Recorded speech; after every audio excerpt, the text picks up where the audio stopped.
താൻ ഒരു കാര്യം ചെയ്യും, എൻ്റെ കൂടെ വാ. അയാളുടെ കടയിൽ കൊണ്ടുപോയി. അയാള് ഒരു എണ്ണ കച്ചവടക്കാരനായിരുന്നു. അയാളുടെ ജോലി എന്ന് പറഞ്ഞാൽ വലിയ ഒരു കിണ്ണത്തിൽ എണ്ണ എടുക്കുക, എന്നിട്ട് ആൾക്കാർ പല ഇത് വരും, പല ടൈപ്പ് ആൾക്കാർ വരും, അവരുടെ കിണ്ണത്തിലോട്ട് എണ്ണ ഒഴിച്ചു കൊടുക്കുക. ആദ്യം ഒരു ചെറിയ കിണ്ണമായിട്ട് വരും, ഇയാൾ കറക്റ്റായിട്ട് എണ്ണ അതിലോട്ട് ഒഴിച്ചു കൊടുക്കും. വലിയ കിണ്ണമായിട്ട് വരും, അതിലോട്ട് ഒഴിച്ചു കൊടുക്കും. ഏത് സൈസിലെ കിണ്ണത്തിൽ ആൾക്കാർ എണ്ണ വാങ്ങിക്കാൻ വന്നാലും ഒരു തുള്ളി എണ്ണ പോലും പുറത്ത് വീഴാതെ ഇയാൾ ആ കിണ്ണത്തിൽ നിന്ന് അതിലോട്ട് എണ്ണ ഒഴിച്ചു കൊടുക്കും. എന്നിട്ട് ഇദ്ദേഹം പറഞ്ഞു, എടോ അമ്പയുന്ന ആളെ ഇയാൾക്ക് ഇത് ചെയ്യാൻ പറ്റുമോ? അത് അമ്പയുന്ന ആൾക്ക് മനസ്സിലായി. കഥയുടെ സാരാംശം എത്രയേ ഉള്ളൂ, എല്ലാം പ്രാക്ടീസാണ്. നമ്മൾ ഇതിവിടെ ഇരിക്കുന്ന എല്ലാവർക്കും അറിയാം എന്താ ചെയ്യണോ. നമ്മൾ പക്ഷെ എന്ത് പ്രാക്ടീസ് ചെയ്യുന്നു അതിൽ നമ്മൾ പെർഫെക്റ്റ് ആവും. നമ്മൾ സന്തോഷമായിട്ടിരിക്കാൻ പ്രാക്ടീസ് ചെയ്യുന്നുണ്ടോ? നമ്മൾ സന്തോഷമായി. നമ്മൾ ടെൻഷൻ അടിക്കാതിരിക്കാൻ പ്രാക്ടീസ് ചെയ്യുന്നു, നമ്മൾ ടെൻഷൻ അടിക്കാതിരിക്കും. നമ്മൾ സിവിൽ സർവീസിൽ സക്സസ്ഫുൾ ആവണം എന്ന് പ്രാക്ടീസ് ചെയ്യുന്നു, അതിന്റെ ഹാർഡ് വർക്ക് ബാക്കിൽ ഇത്രയുണ്ട് എന്ന് മനസ്സിലാക്കി നമ്മൾ ഡെയിലി അതിന്റെ എഫേർട്ട് എടുക്കുന്നു. എന്നാൽ നമ്മൾ കറക്റ്റ് ബുൾസയിൽ കൊള്ളും. നമ്മളുടെ ഡ്രീംസ്, നമ്മുടെ ഗോൾസ് നമ്മൾ അച്ചീവ് ചെയ്യും. പലപ്പോഴും സംഭവിക്കുന്നത് എങ്ങനെയാണ്, നമ്മളിവിടെ ഒരു ക്യാമ്പ് അറ്റൻഡ് ചെയ്തു. ഈ ക്യാമ്പൊക്കെ കഴിയാൻ നേരത്ത് പ്രസംഗമൊക്കെ കേട്ട് ഭയങ്കര പ്രചോദനം ഇല്ലേ? ആർക്കെങ്കിലും പ്രചോദനം വന്നോ ഇവിടെ? വൈകുന്നേരം ആവുന്നിടത്ത് ഭയങ്കര പ്രചോദനം. അച്ഛൻ്റെ അടുത്ത് പറഞ്ഞ, അച്ഛൻ പൈസ ഇട്, ഓൺലൈൻ നോക്കും, ആമസോണിൽ പോവും, കുറേ ബുക്കൊക്കെ വാങ്ങിക്കും ഇല്ലേ? കുറേ ബുക്കൊക്കെ വാങ്ങിക്കും. രാത്രി ഉറക്കമൊന്നുമില്ല, ഇന്ന് രാത്രി പ്രത്യേകിച്ച്, അല്ലെങ്കിൽ നാളെയും രാത്രി പഠിക്കണം. 2 ദിവസം കഴിയാൻ നേരത്ത് റോട്ടിൽ കൂടെ പോകാൻ നേരത്ത്, ബാഹുബലി പടം ഇറങ്ങിയിട്ടല്ല, അത് കണ്ടിട്ട് പഠിക്കാം. ഒരു 10 ദിവസം കഴിയാൻ നേരത്ത് ചേട്ടൻ പറയും, എടാ അവിടെ നമുക്ക് മറ്റേ ഇവിടെ പോകാമല്ലോ എന്ന്. ഒരു 2 ആഴ്ചയൊക്കെ കഴിയാൻ നേരത്ത് ഈ ബലൂണിന്റെ കാറ്റ് പോകുന്ന പോലെയാണ്. ഭയങ്കര പ്രഷറായിരുന്നു, കുറച്ചുകൂടെ കാറ്റ് പോകും. ഒരു 2.5 മാസം കഴിഞ്ഞപ്പോൾ ഏത് സിവിൽ സർവീസ്, ഏത് ക്യാമ്പ്, റൂമിൽ വരാൻ നേരത്ത് കുറെ ബുക്കിരിക്കണതാണ് ചെതലരിച്ച്. ഇതാണ് പലർക്കും സംഭവിക്കുന്നത്. ആ പ്രഷർ, ആ എഫേർട്ട്, ആ ഒരു സസ്റ്റെയിൻ ചെയ്യാൻ പറ്റുകയാണെങ്കിൽ നിങ്ങൾ ജയിച്ചു, അത്രേ ഉള്ളൂ. ഒരു ദിവസം 10 മണിക്കൂർ പഠിക്കുന്നത് വലിയ കാര്യമൊന്നുമില്ല, പക്ഷെ 10 ദിവസം 10 മണിക്കൂർ പഠിക്കുന്നത് വലിയ കാര്യമാണ്.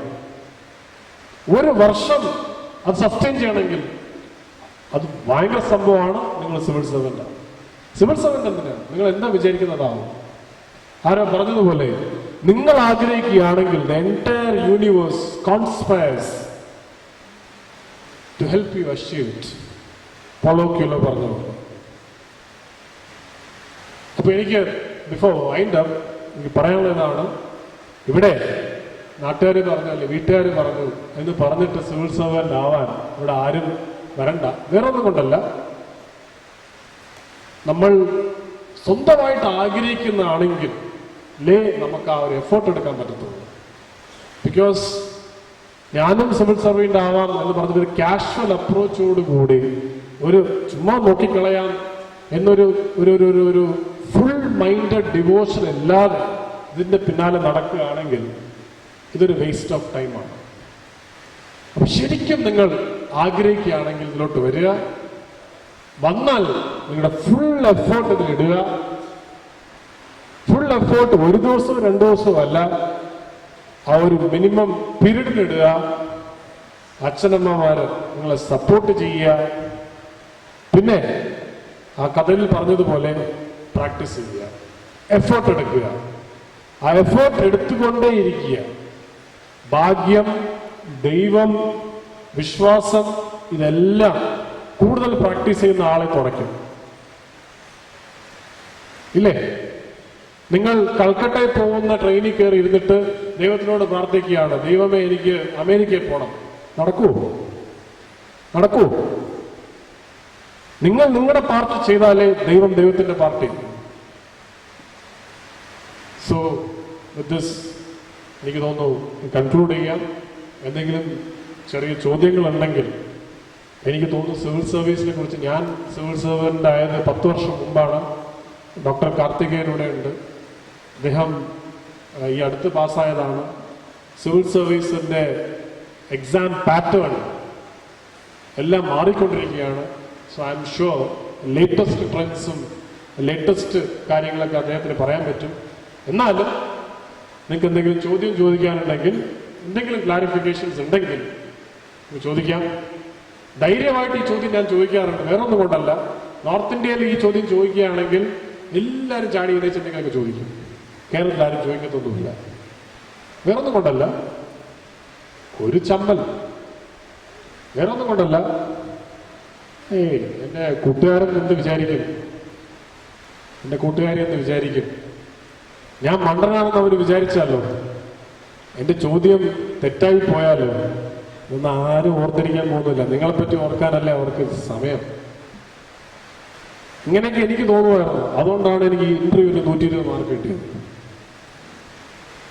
നിങ്ങൾ കേരളത്തെ പോലെ ഇത്രയും എഡ്യൂക്കേറ്റഡ് ആയിട്ടുള്ള, ഇത്രയും ഇൻഫർമേഷൻ കയ്യിലുള്ള ആൾക്കാർ വേറെ ആരുമില്ല. പക്ഷെ നമ്മൾ പലപ്പോഴും ഇന്റർവ്യൂവിലും ഇതിലൊക്കെ ഒരു സെൽഫ് റെസ്ട്രെയിൻറ്റ് വരുത്താറുണ്ട്. നമ്മൾ കൂടുതൽ സെൽഫ് അപ്രൈസൽ നടത്താറുണ്ട്. അപ്പൊ അത് ഒഴിവാക്കുക. സോ വൺസ് അഗൈൻ, ആർക്കെങ്കിലും ചോദിക്കാനുണ്ടെങ്കിൽ ചോദിക്കാം.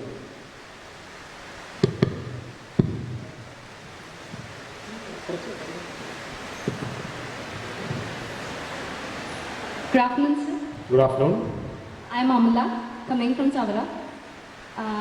Firstly, sir, actually ഞാൻ ഒരു ക്വസ്റ്റ്യൻ ചോദിക്കാനല്ല എനിക്ക്. ആക്ച്വലി എനിക്ക് സാറിനോട് ഒരു ഗ്രേറ്റ് താങ്ക്സ് പറയാനുണ്ട്. കാരണം ഞാനിവിടെ ഒരു സിവിൽ സർവൻറ്റ് ആവുക എന്ന ഉദ്ദേശത്തോടെ അല്ല വന്നത്. ഒരു വേൾഡ് റെക്കഗ്നൈസ്ഡ് ആയിട്ടുള്ള ഒരു ഒറേറ്റർ ആവുക എന്നുള്ളതാണ് എൻ്റെ ആഗ്രഹം. സോ എൻ്റെ അങ്ങനത്തെ ആഗ്രഹത്തിൽ ഞാൻ ഇവിടെ വന്നപ്പോൾ എൻ്റെ ഡിസിഷൻ ഒട്ടും റോങ് ആയിരുന്നില്ല, ഇവിടെ വരേണ്ടിയിരുന്നു എന്ന് സാറിൻ്റെ സ്പീച്ച് കേട്ടപ്പോൾ എനിക്ക് തോന്നി. വളരെ ഇൻസ്പിറേഷണൽ ആൻഡ് മോട്ടിവേഷണൽ ആയിരുന്നു. സാറ് പറഞ്ഞ പോലെ ആ ഒരു ബലൂണിൻ്റെ കാറ്റ് പോകുന്ന പോലെ ആ ഇൻസ്പിറേഷൻ പോവാതെ സസ്റ്റെയിൻ ആയിരിക്കട്ടെ എന്ന് ആഗ്രഹിക്കുന്നു. അപ്പോൾ ഒരു ചോദ്യം ചോദിക്കട്ടെ. സാറ് സിവിൽ സർവീസിന് പ്രിപ്പയർ ചെയ്തപ്പോൾ സാറിന് തീർച്ചയായിട്ടും റീഡിങ് ഹാബിറ്റ്സും ഒരുപാട് ഇംപ്രൂവ്മെൻ്റ് ഉണ്ടായിട്ടുണ്ടാവും. അതുപോലെ സാറിൻ്റെ ക്യാരക്ടറിൽ എന്തെങ്കിലും ഡിഫറൻസ് ഉണ്ടായിട്ടുണ്ടാവും? Certainly. ഞാനിതിൽ ബിഫോർ ഐ കൺക്ലൂഡ്, ഇപ്പോൾ Karthikeyan will vouch for me. ഇരിക്കാം. ഞാനൊരു ആവറേജ് സ്റ്റുഡൻ്റ് ആയിരുന്നു. വലിയ മോശമല്ലാതെ പഠിക്കുമായിരുന്നു. ബിടെക് കോളേജ് ഓഫ് എഞ്ചിനീയറിംഗ് ട്രിവാൻഡ്രത്തിൽ നിന്ന് കഴിഞ്ഞു. അവിടെ പഠിക്കുന്ന എല്ലാവർക്കും ജോലി കിട്ടി, എനിക്ക് ജോലി കിട്ടിയില്ല.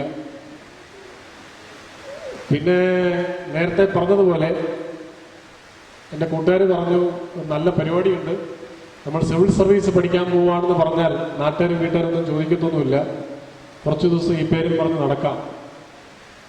അങ്ങനെയാണ് ഞാൻ സിവിൽ സർവീസിലോട്ട് ഇറങ്ങുന്നത്. അപ്പോൾ ഒരു വർഷം കഴിഞ്ഞ് ഒന്നും കിട്ടിയില്ല. 2ാമത്തെ വർഷമൊക്കെ ആവാൻ നേരത്ത് അമ്മയൊക്കെ ചോദിക്കാൻ തുടങ്ങി, എന്തായി ഒന്നും ആവുന്നില്ലല്ലോ, മാസം 1-ാം തീയതി ആവുന്ന നേരത്ത് കൈ നീട്ടി അച്ഛൻ്റെ നിന്ന് കാശ് വാങ്ങിക്കാനൊക്കെ വരുന്നുണ്ട്, നടക്കുന്നില്ലല്ലോ. വല്ല കല്യാണത്തിനോ അല്ലെങ്കിൽ നാട്ടിൽ വല്ല ഫങ്ഷൻസിനോ പോയാൽ നാട്ടുകാരും അല്ലെങ്കിൽ റിലേറ്റീവ്സും ചോദിക്കാൻ തുടങ്ങി, എന്തുപറ്റി പരീക്ഷ പാസ്സായില്ലേ, എഞ്ചിനീയറിംഗ് തോറ്റുപോയി എന്നാണ് തോന്നുന്നത്. അവസാനം നിൽക്കാൻ പറ്റാതെ നമ്മുടെ സൊസൈറ്റി വളരെ ക്രിട്ടിക്കലാണ് ഇല്ലേ. അവസാനം ഒരു പരിപാടിക്കും പോകാൻ പറ്റാതെ നാട്ടുകാരെന്ന് പറയാൻ പറ്റില്ല. നിങ്ങൾ കുറേ വർഷം ആയല്ലോ, 4-5 വർഷം ആയല്ലോ പറഞ്ഞ് നടക്കുന്നത് ഈ സിവിൽ സർവീസ് എന്ന് പറഞ്ഞുകൊണ്ട്. പിന്നെ I pulled up my socks. പിന്നെയാണ് എനിക്ക് തോന്നിയത് ഇങ്ങനെ പോയാൽ ശരിയാവത്തില്ല. എൻ്റെ കൂടെയുള്ള ആൾക്കാർക്ക് അന്ന് സോഫ്റ്റ്വെയറിലൊക്കെ ജോലി കിട്ടി. 21 വയസ്സ്, 22, 23 വയസ്സ്, 24 വയസ്സൊക്കെ ആവുന്ന നേരത്താണ് എനിക്ക് തോന്നിയത് ശരിയാവത്തില്ല. ഇനി വീട്ടിൽ നിന്ന് ഇതുവരെ പൈസ ചുമ്മാ കിട്ടിക്കൊണ്ടിരുന്നു, ഇനി 2 ഡയലോഗ് കൂടും, പിന്നെ പൈസ ചിലപ്പോൾ കുറയും. വീട്ടിലൊക്കെ പോയി നാട്ടിൽ പോയി കല്യാണം കൂടാനും ഭക്ഷണം കഴിക്കാനൊന്നും പറ്റത്തൊന്നുമില്ല. പിന്നെയാണ് എനിക്ക് മനസ്സിലായത്, നമ്മൾ it's time to pull up your socks. പിന്നെ ഞാൻ നേരത്തെ പറഞ്ഞതുപോലെ എനിക്ക് നല്ലൊരു ഗ്രൂപ്പ് സർക്കിൾ ഉണ്ടായിരുന്നു. ഫോർ എക്സാമ്പിൾ, എനിക്ക് രാവിലെ ഒരു 6 മണിക്കൊക്കെ എഴുന്നേൽക്കുന്ന മനുഷ്യനാണ് ഞാൻ. എന്നിട്ട് കുറച്ചൊക്കെ പഠിക്കും, പാസ്സാവുന്ന രീതിയിൽ നോക്കും. എൻ്റെ ക്ലാസ്സസ് രാവിലെ 7 മണിക്ക് 8 മണിക്കെങ്ങാണ്ടാണ്. എല്ലാ ദിവസവും ടെസ്റ്റുകളുണ്ടാവും. പിന്നെ എനിക്ക് മനസ്സിലായി രാത്രി അവിടെ ഭയങ്കര തണുപ്പാണ്, ഡൽഹിയിലൊക്കെ ആ പോയ സമയത്ത്. എന്നായാലും ആ ഒരു ഞാൻ എടുക്കുന്ന എഫേർട്ട് വെച്ചിട്ട് ആ റിസൾട്ട് ഉണ്ടാവില്ല എന്ന് മനസ്സിലായി. ഞാനൊരു ദിവസം ഒരു തീരുമാനം എടുത്ത് ഞാൻ 3 മണിക്ക് രാവിലെ എഴുന്നേക്കും. ആദ്യ ദിവസം പറ്റിയില്ല, രണ്ടാമത്തെ ദിവസം ബുദ്ധിമുട്ടായിരുന്നു, ടെസ്റ്റുകളൊക്കെ മാർക്ക് കുറഞ്ഞു വന്നു. പക്ഷെ ഒരു 5-6 ദിവസം കഴിയാൻ നേരത്തെ എന്നെ കൊണ്ട് പറ്റി.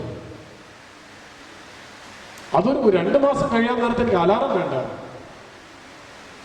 2:45-3 മണിയൊക്കെ ആവുന്ന നേരത്ത് കറക്റ്റായിട്ട് അങ്ങ് എഴുന്നേക്കും. So Satheesh Bino before civil service preparation certainly അവർ അമല പറഞ്ഞതുപോലെ ഒരു ഡിഫറെന്റ് മനുഷ്യനായിരുന്നു. നിങ്ങളും ഒരു ഡിഫറെന്റ് മനുഷ്യനാവും. NPAയിൽ പോകാൻ നേരത്തെ ഒരു വലിയൊരു സ്റ്റാച്യു ഉണ്ട് അല്ലേ? You have A statue. ആ സ്റ്റാച്യു ഒരാൾ ചെതുക്കുകയാണ്.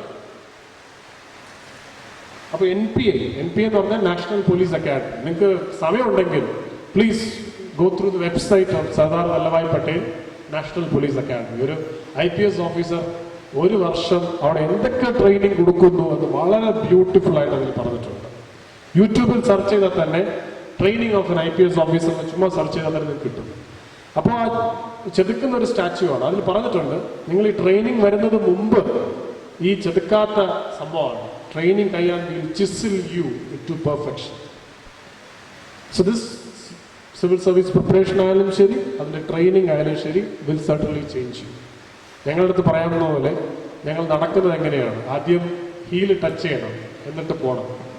ഞങ്ങൾ പോസ്റ്റർ എങ്ങനെയാണ്, എങ്ങനെ ഇരിക്കണം, എങ്ങനെ ഭക്ഷണം കഴിക്കണം,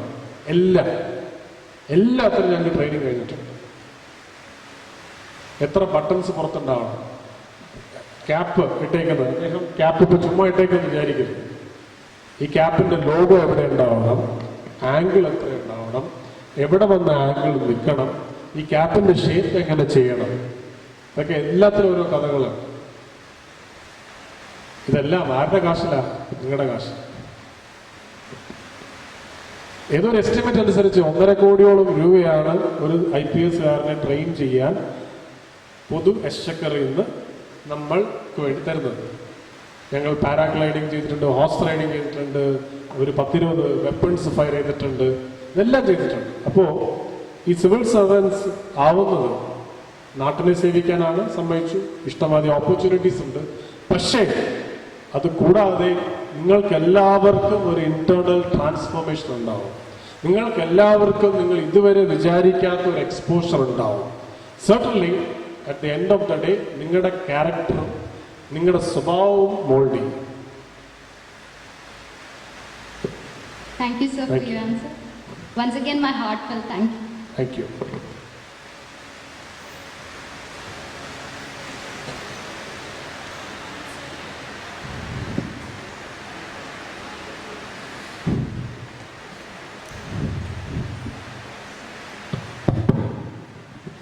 Good afternoon, sir. Good afternoon.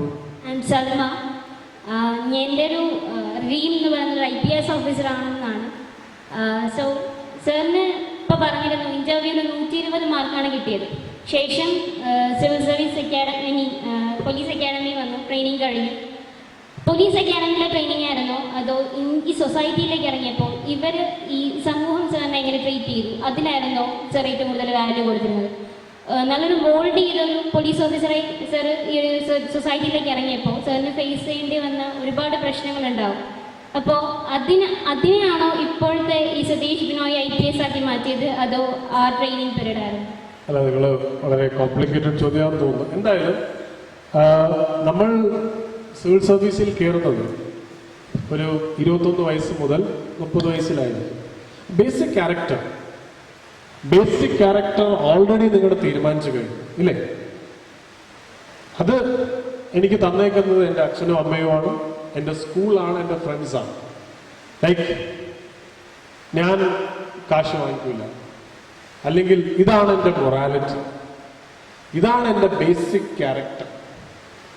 ഇതെല്ലാം നേരത്തെ നമ്മൾ വളർന്ന് ജനിച്ച സാഹചര്യങ്ങൾ ആണ് തീരുമാനിക്കുന്നത്.